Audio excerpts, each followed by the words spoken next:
The first time I heard the voice, my brother was standing 10 feet away from me and very much alive.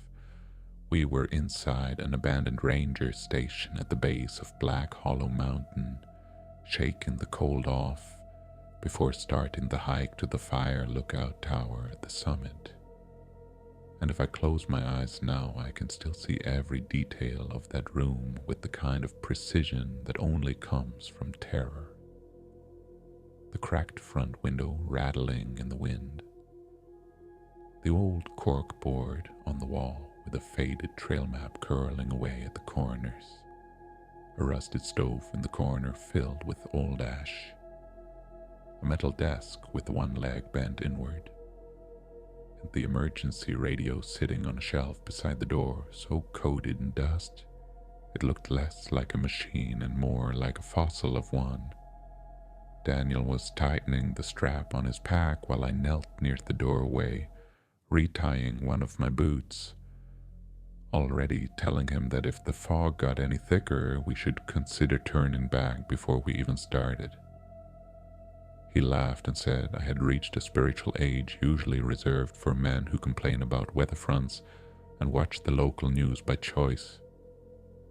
Then the radio crackled once. Just one short burst of static, dry and sharp, like a throat clearing in an empty room. Then a voice came through the speaker. "My brother disappeared on the trail. If anyone can hear this, I need help."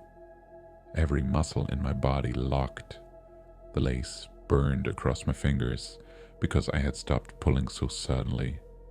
The voice was mine, not similar to mine, not close enough to make me doubt myself. Mine.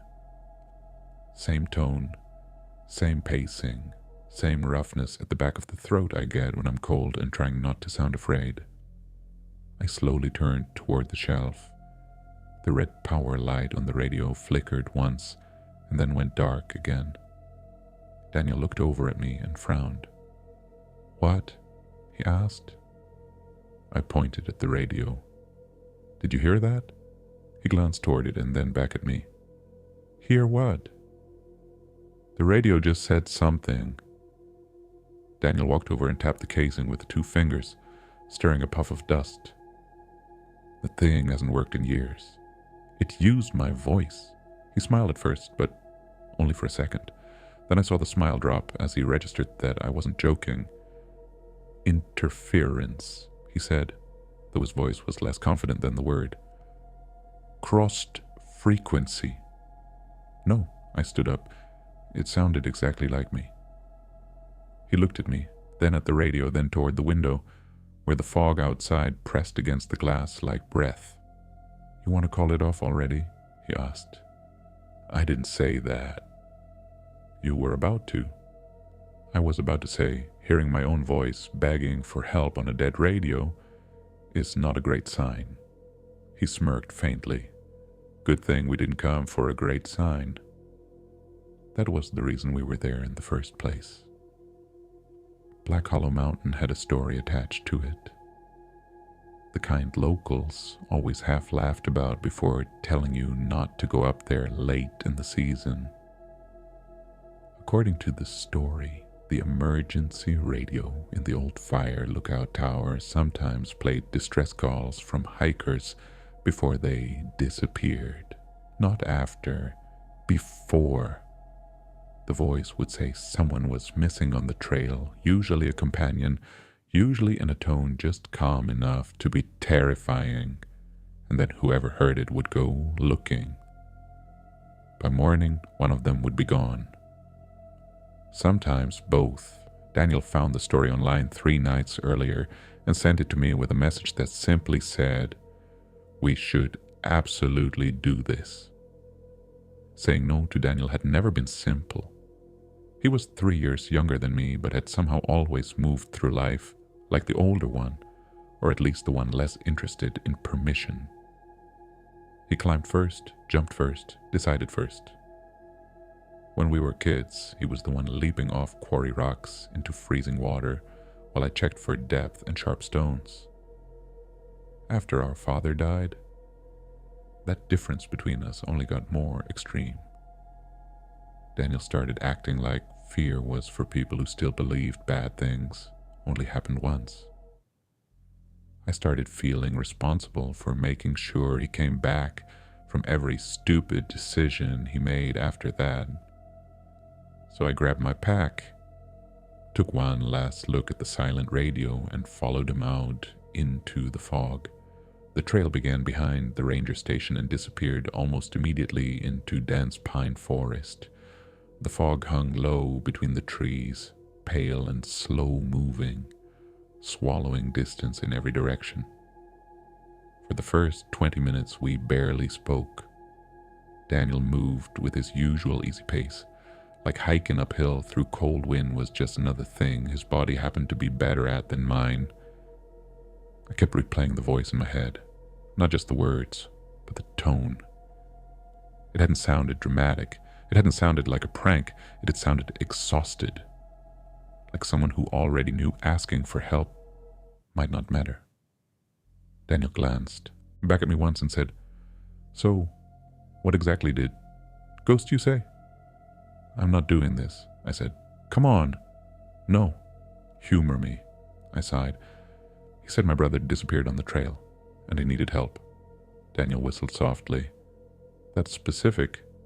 "Yes." Better than a vague, "Don't go up the mountain" warning. "You're impossible." I've heard that before. The handheld emergency radio was clipped to the front of his backpack. We always brought one on remote trails because the cell signal in the mountains was basically decorative. About half an hour into the climb, the handheld burst to life with a snap of static that made both of us flinch. Daniel grabbed it immediately.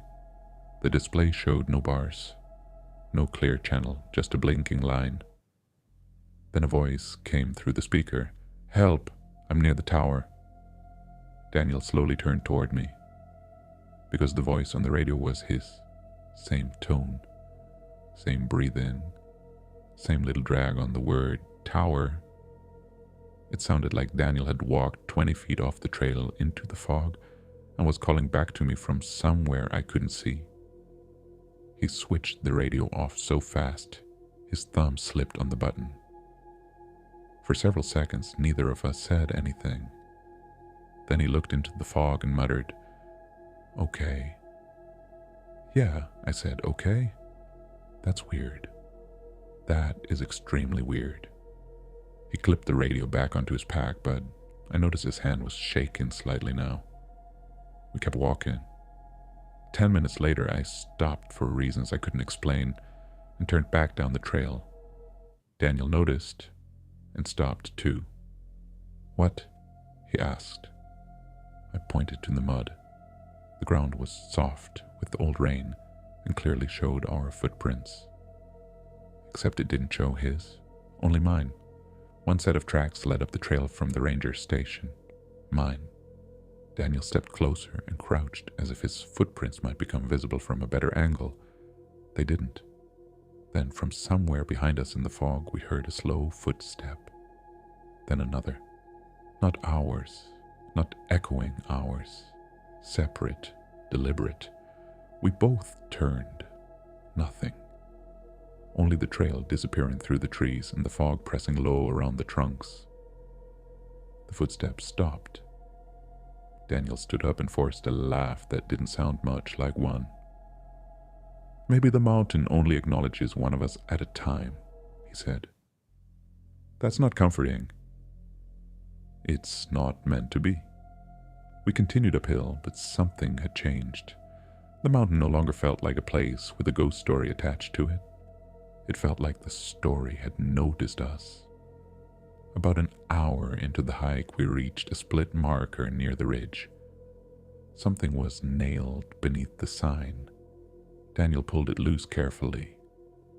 It was an old missing person flyer, so weathered the photo had almost completely disappeared, but the bold print across the top still read, "Missing."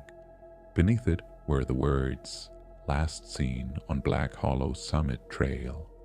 At the bottom, someone had written in red marker, now faded to a brownish rust color, He answered the radio. Daniel stared at the note longer than I expected him to. Then he tucked the paper into the side pocket of his pack instead of letting it fall.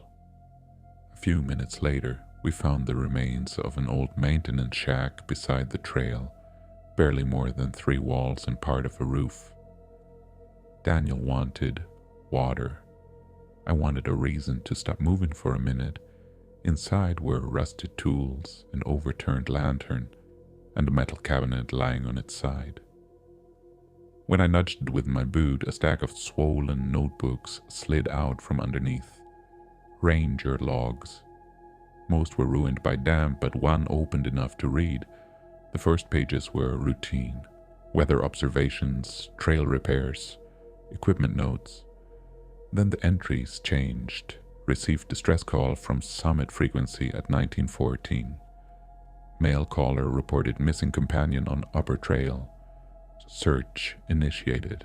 No hikers signed in at a lower station. Several pages later, same call received at a lower station at 8:02, approximately 4 hours before pair arrived at trailhead. Tower unit to be disconnected pending inspection. And then, near the back, one entry written so hard the pen had nearly torn through the page. If transmission voice resembles a responding party or known companion, do not answer under any circumstance. Daniel leaned over my shoulder and read that line twice. He was quiet for longer than I liked. This could still be fake, he said eventually, but his voice had lost the easy certainty it had earlier. Do you believe that? I asked. He didn't answer right away. That was answer enough. Then let's go back, I said. He looked out through the broken side of the shack toward the trail vanishing uphill into the fog. If we turn around now, this stays with us forever, he said. I'm comfortable with that. I'm not.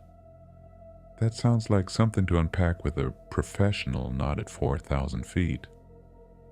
Despite everything, he smiled for a second. Then it was gone. Just to the summit, he said. If anything gets worse, we leave. You say that like everything hasn't already gotten worse. Then stay close and feel superior about it. I should have made him turn back there. Instead, I took the Ranger notebook with me and followed him uphill again, because that was what I always did. The trail narrowed as it climbed toward the ridge, with steep drop-offs emerging through the fog on one side and dark rock on the other. At one point, the clouds tore open for just a second, and I saw the tower for the first time. A tall black outline at the summit with the broken shape of an equipment shed beside it. Then the fog swallowed it again. 10 minutes later, the handheld radio on Daniel's chest clicked on by itself. Neither of us touched it. Static burst from the speaker. Daniel grabbed it. His own voice came through, urgent and thin with panic. Don't let me climb the tower. He froze. The message repeated, if you hear this, don't let me climb the tower. Then another voice cut through the static. Mine. He's already gone. Don't go higher. Silence dropped over the ridge so completely it felt physical. I held out my hand. Give me the radio. He handed it over immediately. We are done, I said. We are turning around right now. No. The word came out too fast. I stared at him. No. No. Because now I know there's something up there. That sentence belongs on a headstone. He looked uphill into the fog where the summit waded out of sight. If I already answered, then maybe it already started. I took a slow breath. What do you mean, if you already answered? He looked away. At the station, he said quietly, I heard a voice too. My stomach dropped. Whose? Yours. Why didn't you tell me? Because I thought you'd make us leave. Correct. And because I thought maybe I imagined it. What did it say? He swallowed. The same thing you heard. The cold inside me spread another inch. "Did you answer?" He nodded once. "I said I heard you. I said I was coming." For a second I couldn't speak, because there it was. The thing the warning had been trying to say. Daniel hadn't just heard the call, he had accepted it. He had stepped into the trap before we ever left the station. "Daniel," I said, "what the hell were you thinking? That you needed help? On a dead radio?" It was your voice. "No," I snapped. "It sounded like my voice. That is not the same thing." He rubbed a hand over his face. "I know. No, I don't think you do. If I go back now, does that undo anything?" I had no answer to that. He saw it. "Then let's at least find out what this place is doing." I hated that logic because it sounded enough like logic to be dangerous. "Then you stay where I can see you," I said. "If you even look at that ladder the wrong way, I drag you off it." He nodded once. "Fair." The summit appeared all at once when the fog shifted. The fire lookout tower stood on a bald shoulder of rock, like a skeleton. The ladder rising to a glass-walled cabin that looked too dark, even in the flat gray light. The remains of an old shed crouched nearby, half collapsed. Mud surrounded the base of the ladder, and I saw the footprints immediately. Ours and another set coming from the far side of the summit, where there was no trail, only cliff and emptiness, ending right at the ladder. "Fresh," Daniel said after crouching to look at them. Then the tower radio above us clicked. Static drifted faintly down through the floorboards. A voice came through. Mine. "Do you see him?" Then Daniel's voice answered from above. "He's almost here." Every muscle in my back tightened at once. Daniel stood slowly and looked at the ladder. "There's someone in there?" he said. "No," I said. "There's something in there." He stepped toward the ladder. I caught his arm instantly. "No chance." He pulled away. "What if someone needs help? That is not a person asking. Then why use our voices? Because it knows it works." He looked at me, and I saw the fear in him now, the real kind. But underneath it was the same stubbornness that had always made him dangerous. The fear didn't make him retreat. It made him want answers faster. "If I'm already marked," he said, "then maybe this is the only place I can stop it. Or the place it finishes." "Maybe. I swear to God if you say maybe one more time."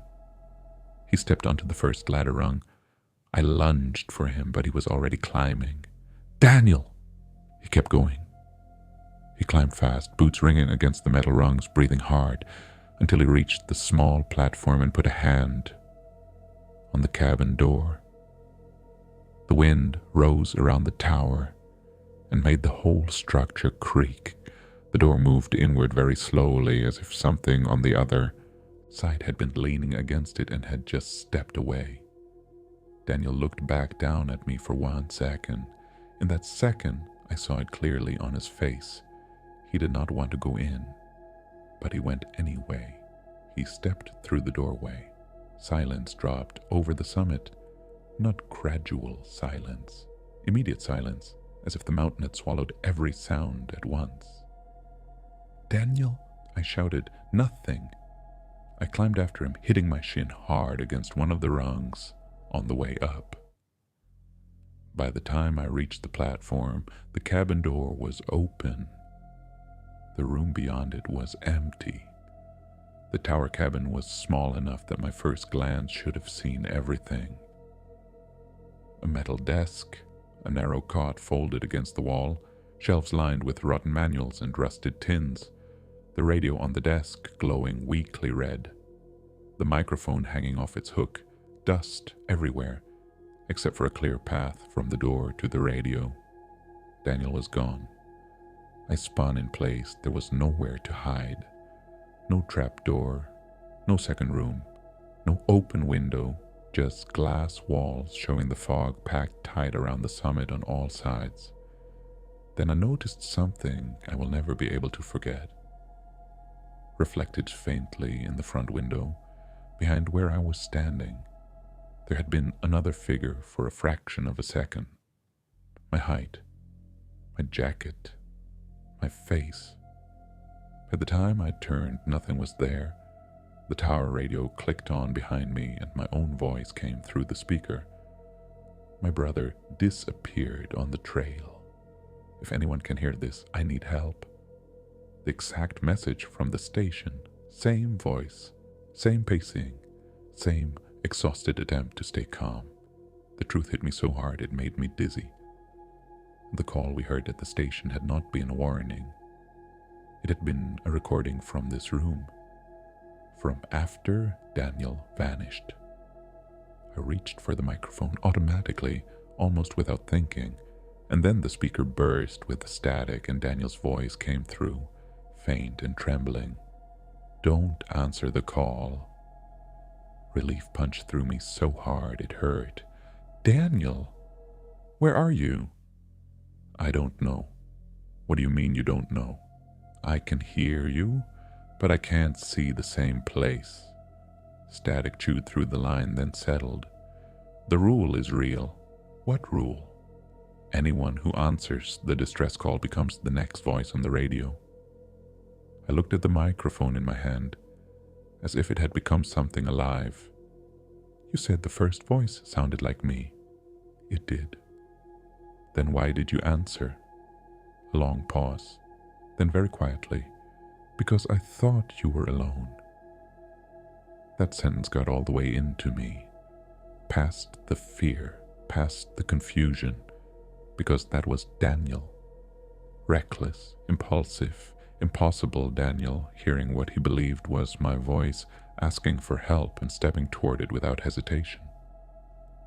"I'm getting you back," I said. "I don't know if you can.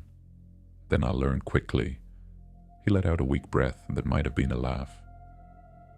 "There are more notes here," he said. "Wherever here is." "What do they say?" "That the called one disappears. The remaining one sends the lost back through the radio.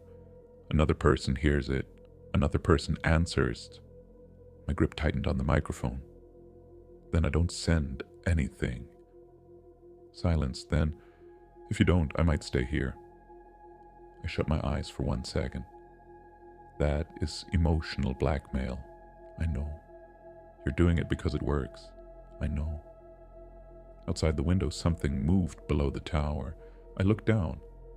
A figure stood near the base of the ladder, half hidden in the fog. Same height as me. Same posture. Same jacket. It looked up slowly and raised one hand. The sight of it made the skin on my arms go cold. "Daniel," I whispered. "There's someone down there.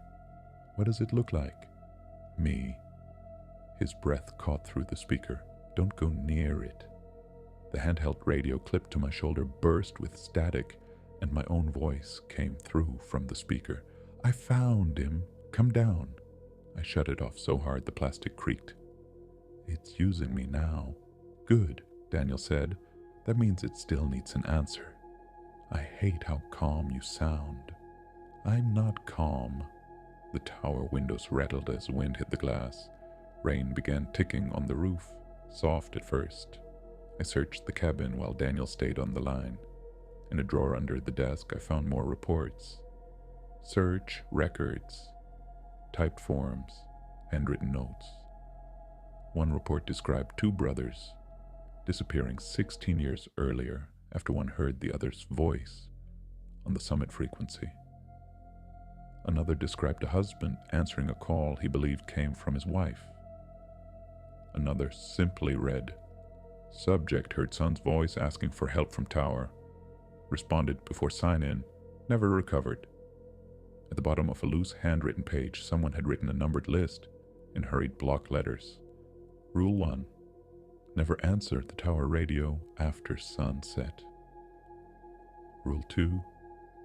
If the radio uses your own voice, turn it off immediately. Rule 3. If you hear someone climbing the ladder at night, do not open the door. Rule 4. If the fog reaches the tower windows, stay inside. Rule 5. If the radio says someone is missing on the trail, do not respond. Rule 6. If the voice sounds like someone you love, leave the mountain immediately. I stared at Rule 6 until the letters blurred. Daniel, I said slowly, they knew. Knew what? The voice isn't random. It picks the person you'd always answer. He was quiet for a second. Then he said, I think it changes the voice. I looked at the first call replaying in my head. My brother disappeared on the trail. If anyone can hear this, I need help. What do you mean? I asked. I found another note, he said. It says, the voice the listener hears is never the caller's real voice. It becomes whoever the listener would answer without thinking. I looked at the radio on the desk, looked at the microphone in my hand, looked at the mountain pressing in beyond the windows. Then, the first voice at the station, I said, wasn't really yours, Daniel whispered. No, it only sounded like you to me. Cold spread slowly through my chest. Then whose voice was it really? He didn't answer right away. He didn't need to. I knew. When he finally spoke, his voice was barely there. Mine. That was the moment the whole story rearranged itself. The call at the station had never belonged to me. It had belonged to Daniel, reaching backward from this tower after he vanished. But the mountain had changed it so he would hear the one voice he could never ignore. Mine. He had answered his own future transmission because he thought he was answering me. I answered myself, he said, half laughing, half breaking. I thought I was saving you. You thought I needed you, I said. Same thing. Not to me. It is to me. Rain hammered harder on the roof. Outside, the fog climbed higher until it pressed against the lower edge of the tower windows. Rule 4. If the fog reaches the tower windows, stay inside. As if in answer to that thought, the tower radio clicked again and many voices poured through at once. Men, women, different ages. Some whispering coordinates, some crying, some repeating names. I heard Daniel's voice in the mix. I heard my own. I heard a child sobbing for his mother. A man asking if anyone could hear him. A woman saying, I'm coming, just to stay there, over and over, until the phrase lost all human shape. Then all the voices cut out at once, and Daniel whispered through the static, Don't listen too long. Why? Because after a while you start wanting to answer all of them. Outside the window, the figure at the base of the tower was gone. In its place was a ring of bare footprints circling the ladder in the mud, fresh and black in the rain, none of them leading away. Tell me what happened when you went into the cabin, I said. Daniel took a breath. I stepped inside. I saw the desk, the radio.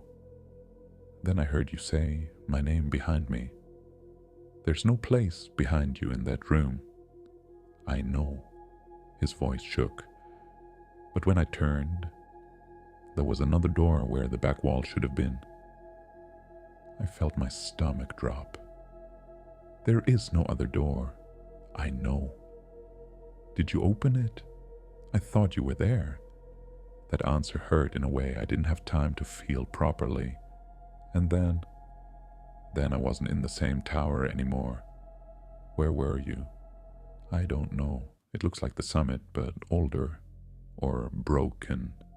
The shed is standing where it shouldn't be. The tower is darker.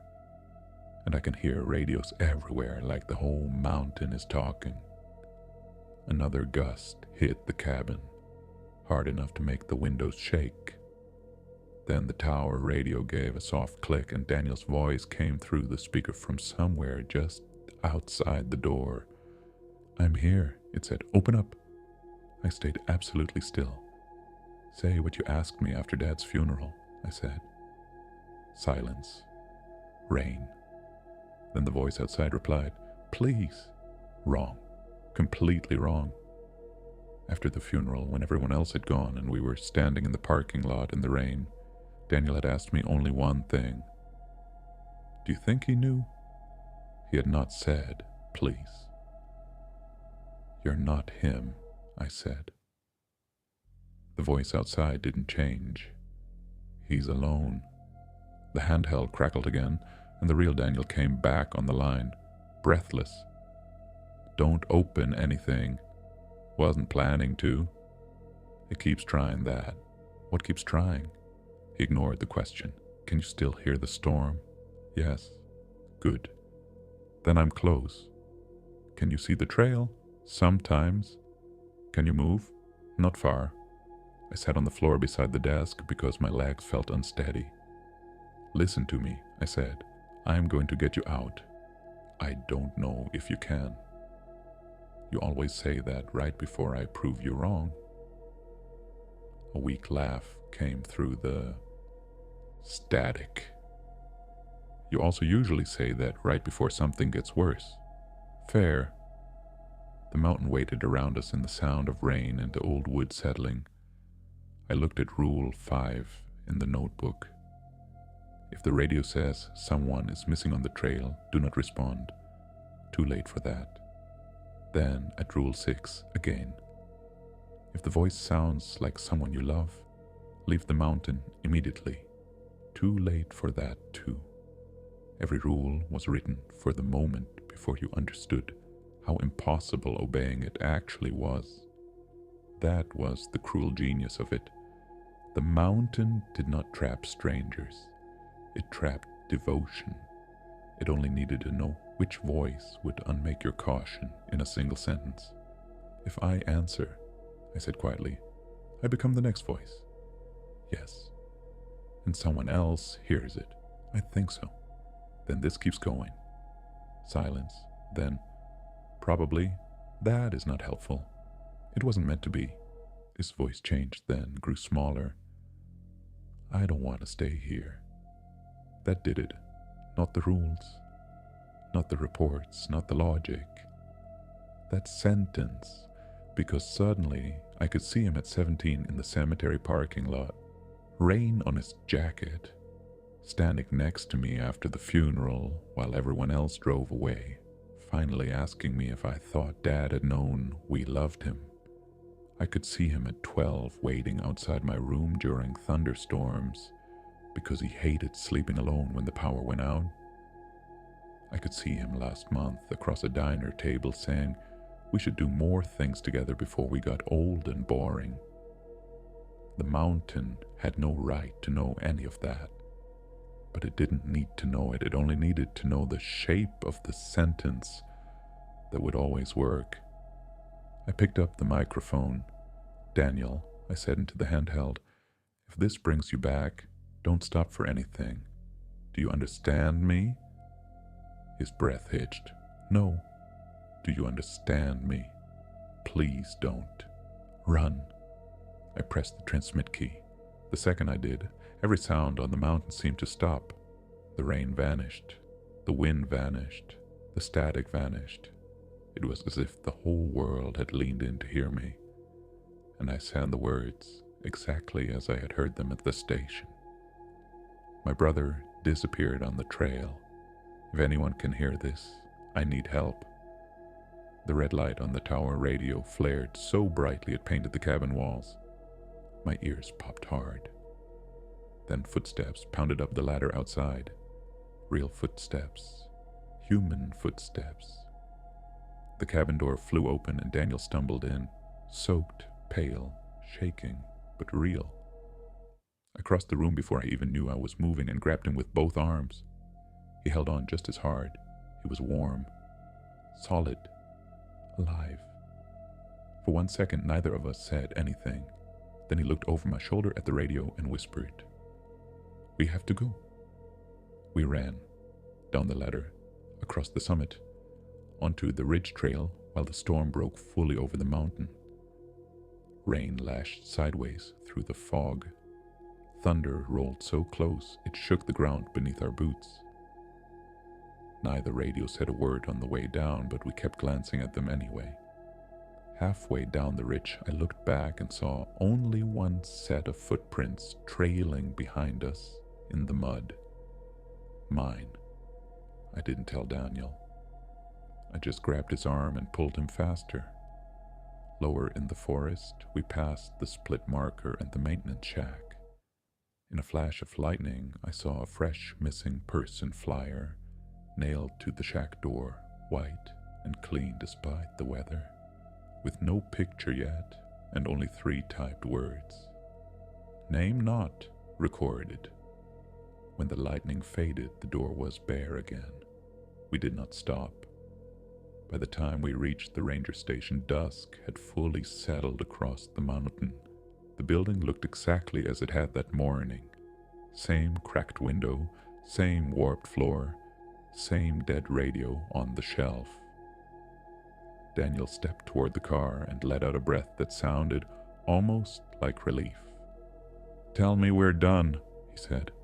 "We're done," I answered, though I didn't believe it. I looked at the station radio anyway. No light, no sound, dead, harmless. Then the red power light blinked on. The speaker hissed softly. A voice came through. My brother disappeared on the trail. If anyone can hear this, I need help. I froze. Because this time the voice was not mine. It was Daniel's. Clear. Unmistakable. His real voice, not disguised, not bent into mine. Just Daniel speaking from somewhere farther away than distance. He stepped back into the doorway and looked at the radio, and I watched the realization start in him even before the second transmission came. My voice answered from the static. Calm, immediate, certain. "I hear you," it said. "I'm coming." Daniel turned toward me, face gone white. And in that moment, I understood everything that mattered. The first voice he heard that morning had never been mine. It had always been his. The mountain had only changed it because it knew he would always answer me. And now it didn't need to change the next answer at all.